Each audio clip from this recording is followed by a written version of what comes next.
कर्पूरगौरं करुणावतारं संसारसारं भुजगेन्द्रहारं सदा वसन्तं हृदयारविन्दे भवं भवामी सहितं नमामि भवं भवानी सहितं नमामि। बोलो शंकर भगवान की जय। नमस्कार दोस्तों, स्वागत है आप सभी का हमारे YouTube चैनल पर। प्रिय भक्तजनों, आज हम आपको सावन मास महात्म के चौथे अध्याय की कथा सुनाएंगे, जिसमें कि धारणा पारणा, मासोपवास व्रत और रुद्र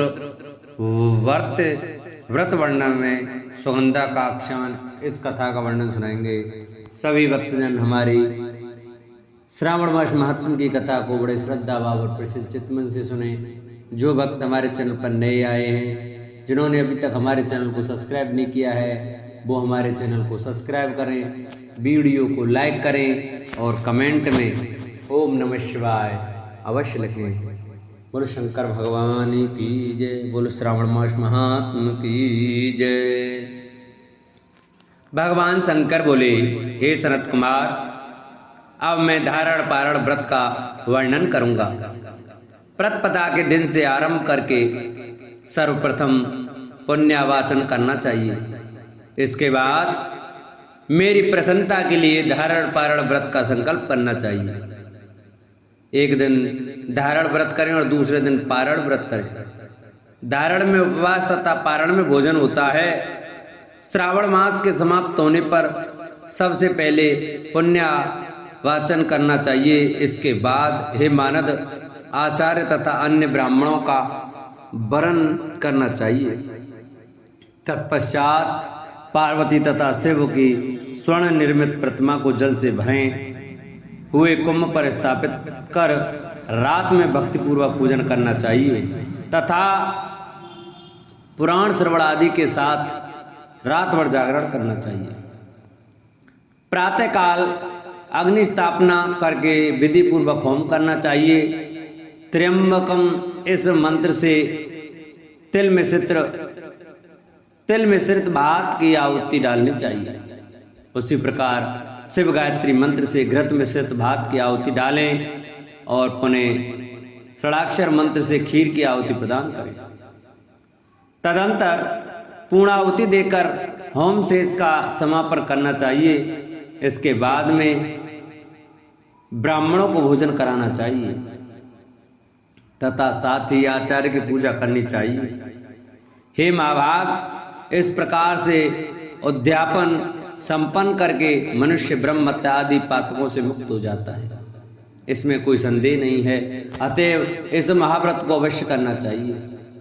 हे मुने, अब श्रावण में मास उपवास की विधि को आदर पूर्वक सुनिए। प्रतिपदा के दिन प्रातःकाल इस व्रत का संकल्प करें। स्त्री हो या पुरुष, मन तथा इंद्रियों को नियंत्रित करके इस व्रत को करें। अमावस्या तिथि को लोक का कल्याण करने वाले बृहस्पति शंकर की अर्चना पूजा षोडोपचारों से करें। तदंतर अपनी सामर्थ्य के अनुसार वस्त्र तथा अलंकार आदि से ब्राह्मणों का पूजन करें, उन्हें भोजन कराएं तथा प्रणाम करके विदा करें। इस प्रकार से किया गया मास उपवास व्रत मेरी प्रसन्नता कराने वाला होता है। हे सनत कुमार, मनुष्यों को सभी सिद्धियां प्रदान करने वाले लक्ष्य संख्या परमित रुद्रवती व्रत के विधान को सावधान होकर सुनिए। अत्यंत आदर पूर्वक कपास के 11 तंतुओं से बत्तियां बनानी चाहिए। वे रुद्रवंती नाम वाली बत्तियां मुझे प्रसन्न करने वाली हैं।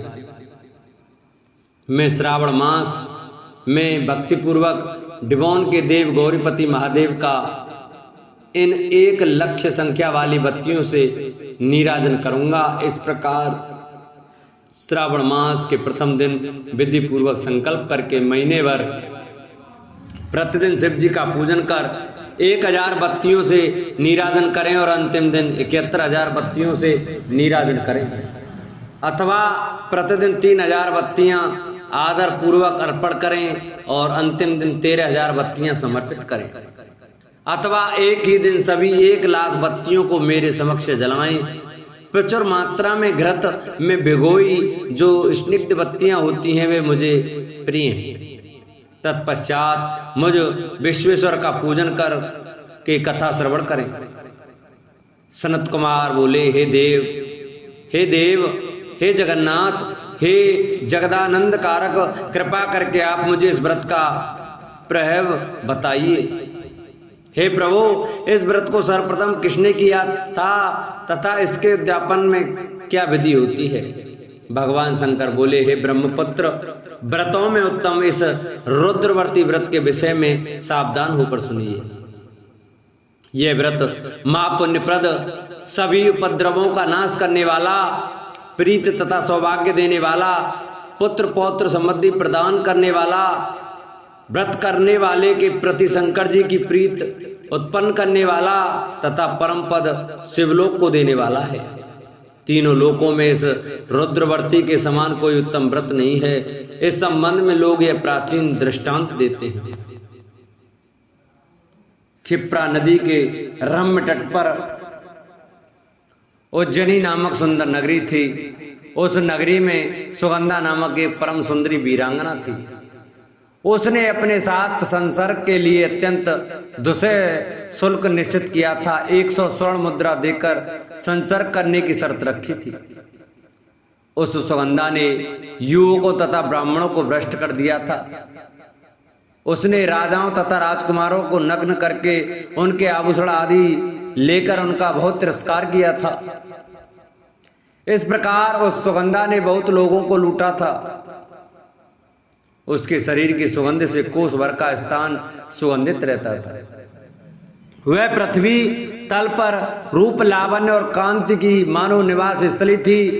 वह 6 रागों और 36 रागनियों के गायन में तथा उनके अन्य बहुत से भेदों की भी गान क्रिया में अत्यंत कुशल थी। वह नृत्य में रंभा और देवांगनाओं को भी तिरस्कृत कर देती थी और अपने एक एक पग पर अपनी गति से हाथियों तथा हंसों का उपहास करती थी। किसी दिन वह सुगंधा कटाक्षों तथा भौचलान के द्वारा काम बाणों को छोड़ती हुई क्रीड़ा करने के विचार से क्षिप्रा नदी के तट पर गई।